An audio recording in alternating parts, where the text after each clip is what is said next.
Once again, we begin with the fate of the Defense Security Command. It's been embroiled in scandal after plans were revealed for the possible imposition of martial law last year. President Moon Jae-in fired the general in charge of operations there and ordered the military intel unit to be replaced by a brand new command. Hwang Hojun has our top story. Time's up for the scandal-ridden military intelligence unit.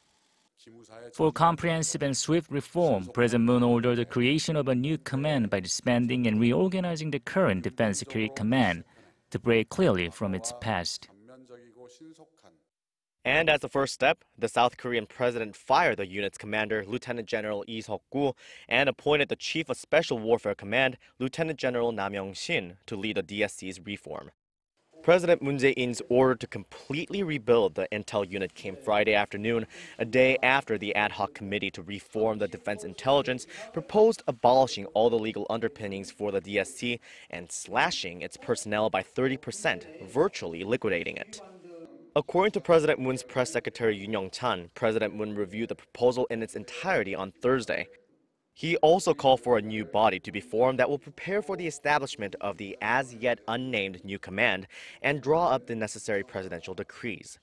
The Blue House's announcement follows a public outcry over the DSC's alleged involvement in politics, especially after a dossier was made public last month, revealing that the DSC reviewed the possibility of imposing martial law last year to quell protests demanding the impeachment of then-President Park Geun-hye.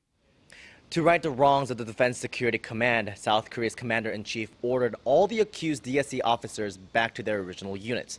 He also called for the appointment of a non-military inspector to thoroughly investigate any violations of the law at the DSC, and if any are found, for the new commander to act accordingly.